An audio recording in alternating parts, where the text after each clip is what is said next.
Let me invite for comments Ms. J.J. MacNab, Center for Cyber and Homeland Security, George Washington University, one of the leading experts on sovereign citizens, tax protesters, U.S. paramilitary militia groups, and related anti-government extremists.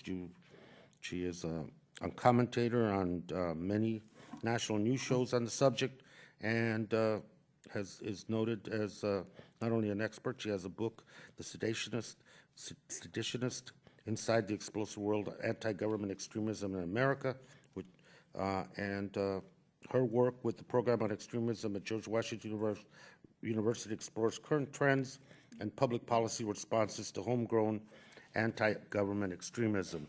Thank you for taking the time. We look forward to your comments and appreciate you being here. Thank you. Thank you for giving me the opportunity to appear before you today.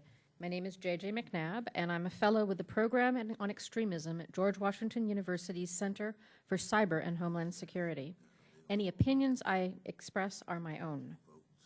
When Cliven Bundy announced his range war in April of 2014, the anti-government extremist movement, sometimes referred to as the Patriot Movement, a label I don't tend to use, knew next to nothing about land rights, cattle grazing, or the various recent attempts of sagebrush politicians to transfer the ownership of federal land to state control.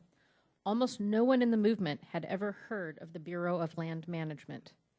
They bristled, however, at Bundy's false claim that the federal government had pointed sniper rifles at his family's heads. They packed up their weapons and camping equipment, and they traveled to Nevada from as far away as New York and New Hampshire.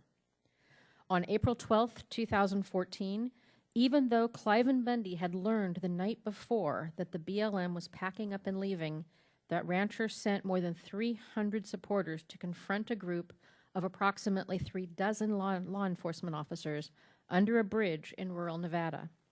Several armed Bundy supporters were positioned on the overpasses, on the hillsides, in cars and in trucks, and sprinkled throughout the crowd, prepared to shoot federal agents.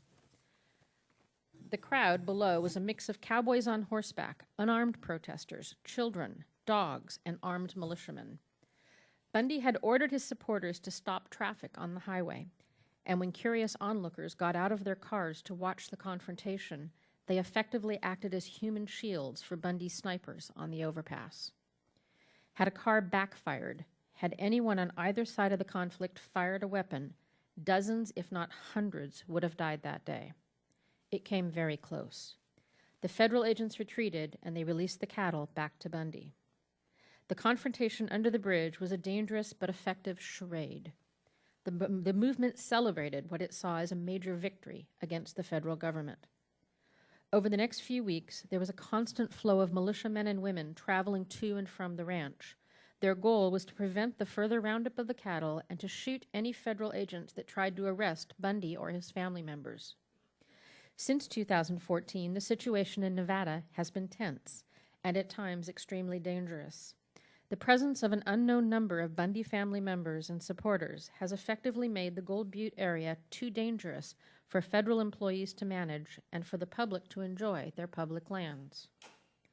While hundreds of armed supporters participated, 2 years later, only Bundy, 4 of his children, and 15 others have been charged with any crimes related to this standoff. This minimal prosecution has greatly emboldened the movement. The following are a few examples.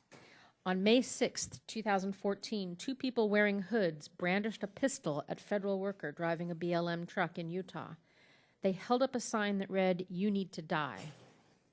4 days later, approximately 200 protesters converged on Recapture Canyon in San Juan County, Utah. Led by Sagebrush Rebellion politicians and by Bundy family members, armed protesters rode prohibited ATVs through an area that had been closed by federal land managers to protect an archaeological site.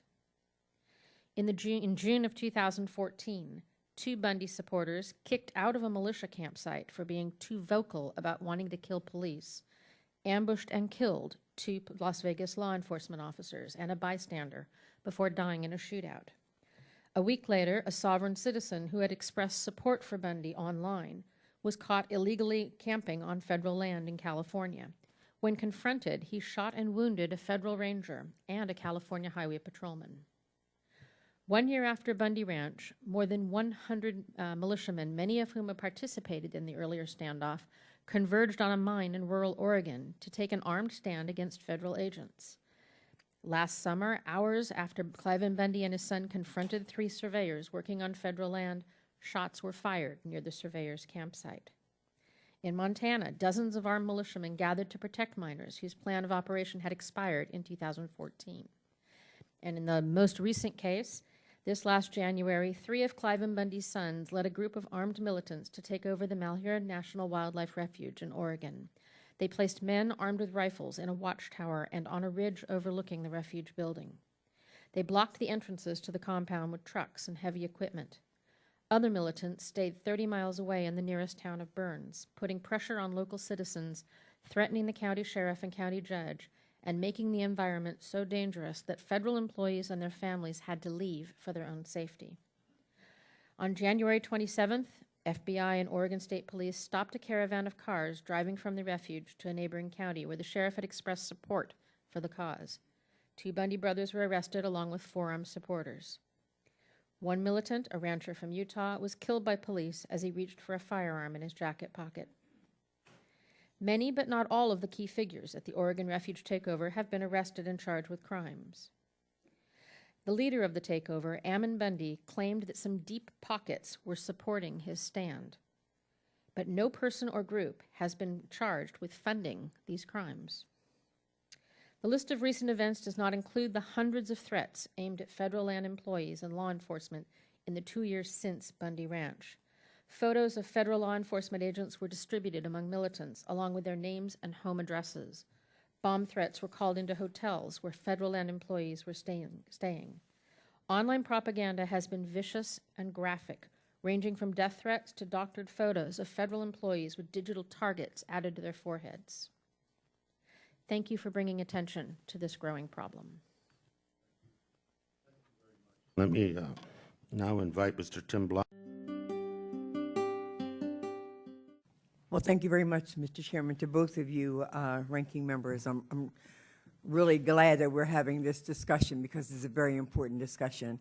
I think, Ms. MacNab, you kind of said something that sort of piqued my concern. You said we have a problem of minimum prosecution in these issues, and I was wondering if you could just elaborate on that and if you would have a specific suggestion, recommendation for us to think about out of that.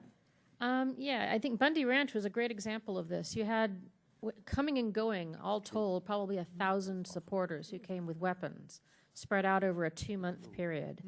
And to date, the only people they've prosecuted are the ones that pointed guns at officers on the 12th of April. There are entire groups that have been left out of the prosecution, which emboldens them. Now they know that they can do such and such, they can go so far and avoid prosecution. What is it that they would have actually been prosecuted for, these other?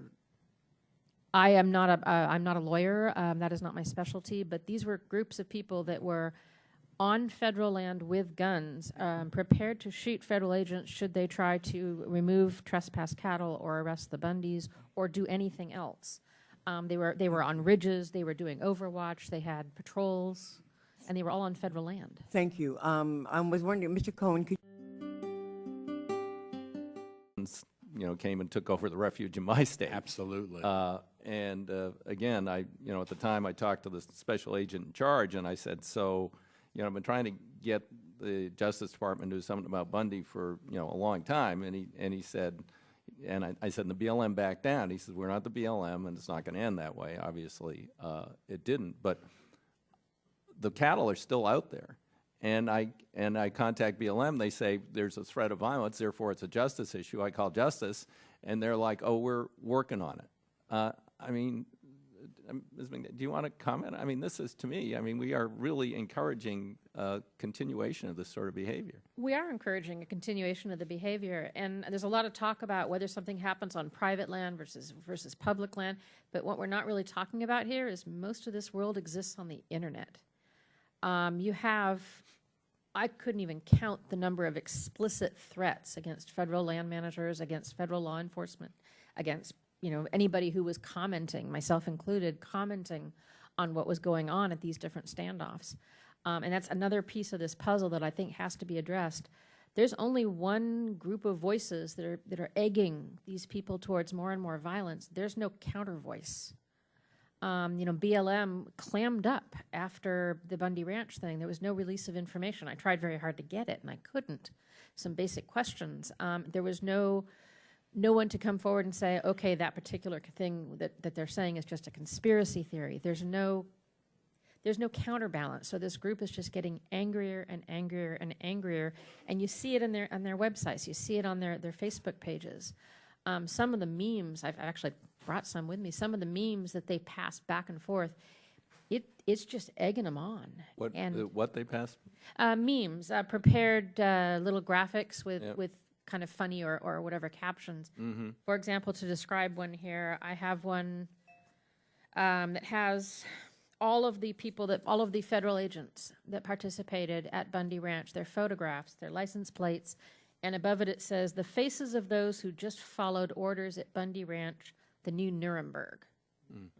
Another particular graphic that's very horrible. It's a photograph of a police officer engulfed in flames. I mean, seriously engulfed in flames, and he is trying to get his helmet off. And the caption is, "You can't do this to me. I'm a Bureau of Land Management." The people in these movements get hundreds of these graphics passed to them. There's no outside influence. There's no calming effect. There's nothing to counterbalance what they're seeing. In fact, all they're getting are outside groups that are inflaming it further. A lot of the memes are produced, for example, by Americans for Prosperity or American Land Council, or, I mean, it goes on and on and on. Imagine if that's all you saw all day long. We're trying to both recollect Americans for Prosperity. Is that who's? It's a Tea Party group. They were really active in Nevada to get attention to the Bundy Ranch initially. And American Lands Council is more recent, and there's a new group that I don't know too much about that is now egging them on called Protect the Harvest. I don't know who they are. I just recently started looking into them. I don't know that aspect as much as I know my movement and what happens and what drives them on and what spurs them to violence. They're like a big, angry ball. And you got people trying to harness their power, harness their anger, harness what they're capable of doing. And unfortunately, right now, BLM is the boogeyman. It doesn't matter if it's a national wildlife refuge. It doesn't matter if it's a national forest land. When these people get angry, they're lashing out at BLM. They don't really know the difference between the agencies. So it's not a knowledgeable group in this regard, but my primary concerns right now is what's happening online. There have been a couple of very small prosecutions. I think a BLM employee in Oregon had a death threat, and the person got a hand slap when it went through trial. Okay, well, thank you. Mr. Chairman, just one comment. I think it's a shame. I mean, this is a beautiful facility, but it's a shame that this isn't an official hearing of the Resources Committee, because this is a very serious problem as relates to our federal lands, our federal law enforcement, but also to the safety and security of the nation. And with Ranking Member Thompson here, Homeland should also, as I'm sure Benny has advocated, be holding hearings on this threat of domestic terrorism, but they're not. In fact, the Republicans had, I can't remember, we had something on the floor where it was like they couldn't mention the word domestic.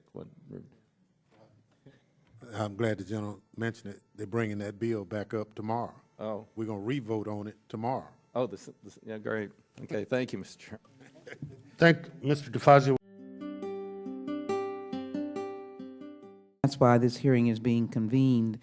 Let me, if my staff will keep me apprised of the second vote, let me, if someone would determine whether we're at the second vote, I'd appreciate it. First of all, let me thank all the witnesses, but I want to make a comment and ask for Ms. MacNab, and then I want to thank Mr. Jenkins and ask him a question, and I want to make sure that I acknowledge conservatives for responsible stewardship. Let me thank you, because I think the term should be now that we're Americans, and we're Americans on an issue that we all can be helpful in. Ms. MacNab, I showed some of these that I know my other colleagues will look at. But we've talked about, there it is, we've talked about very quickly the, year commemoration of Mother Emanuel, an individual radicalized domestically, but Mother Emanuel is a historic national monument of sorts, and so that's a public entity. And then, of course, this Mr. McTeen, and then I'm not sure what is inspired, whether they're on the web, but they're certainly seeing things on the web. How pivotal is this radicalizing with the cyber world? I think it's extremely important. If that's all you see all day long, you absorb it, it becomes what you believe. One other thing to add to his statement is I keep an eye on all different types of extremism, just looking for things that are similar to the group that I really focus hard on. And one of the things I can't help but notice is that a lot of the people that are perpetuating some of these really bad crimes are constantly posting selfies. They're constantly taking photos of themselves. They want press, they want attention. And I think in order to get attention in today's world, you have to have a high body count. Thank you. That is very crude, but I actually think that's driving some of what's happening, you know, especially when you had the church killings in South Carolina. Unbelievable. I really think he was looking for press attention. Thank you. Ms. Jenkins, I have about 10 seconds before I have to. We're anticipating some other members showing up. Let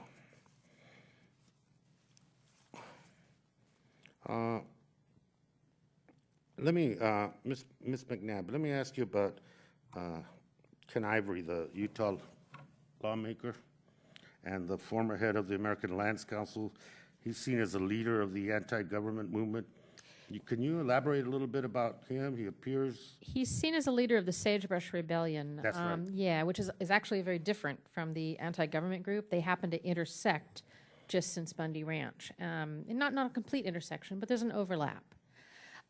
He's one of the people that there are probably 14 or 15 politicians that are giving this movement hope. And, you know, you see it in some of the legislation that's been recently introduced here. It's probably not going to pass. It's probably not going to become law, but it gives this movement such incredible hope that, wow, maybe we don't have to kill feds after all. And then when it doesn't happen, it doesn't pass, they go crashing right back down of, well, that was our final straw. And when you have people like Ivory or Bishop or any of the people saying, we're your champions and we're going to fix this, and then they can't do it, it's worse than if they didn't do anything at all. You know, and given the comments, some of the leadership, you know, Senator Hatch at one point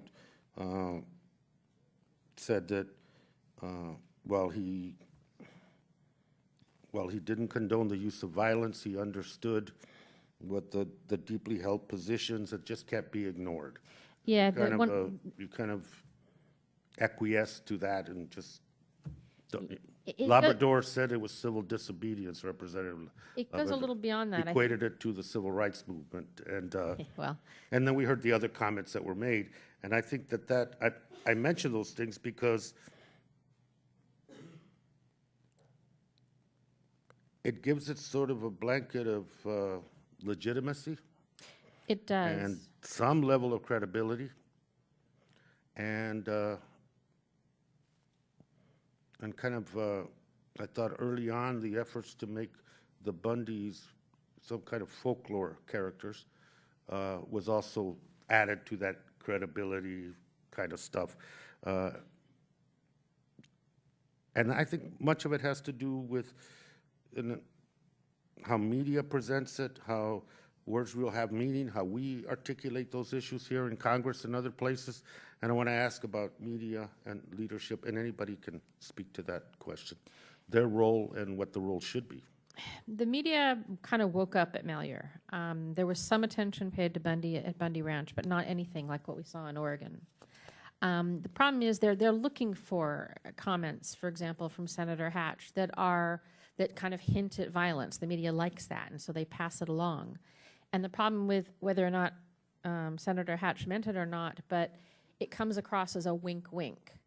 The comment, for example, that everybody kind of fixated on recently was he said, I would hope that my fellow Utahns would not use violence, but there are some deeply held positions that just can't be ignored. And to people in the movement, that's a wink-wink of, okay, he's calling us to arms because this is very important. He's told us it's important. I mean, there are numerous places in the nation that are potential standoffs in the next few months. And so this type of wink-wink comment is really driving the movement to consider additional Malheur-type takeovers. And let me stop there and Ms. MacNab? I think it's fabulous that you're bringing attention to this. I've been running around and waving with my hands in the air for 18 years saying, pay attention. So I think this is really wonderful. I think in order to move forward, it has to be done in a neutral setting. It has to be everyone at a big table. It can't be, okay, your side did this, well, your side did that, because I think that is what keeps the two sides from coming to the table. And so I would ask for some form of politically neutral conversation. When a left-wing extremist goes out and commits a crime, left-wing people don't say, oh, you know, that's one of us, and therefore, you know, you're blaming us for committing crimes. Right-wing has to disassociate itself from right-wing crime. It's very, very important. And to do that, it has to be a neutral setting. Point well taken. Thank you.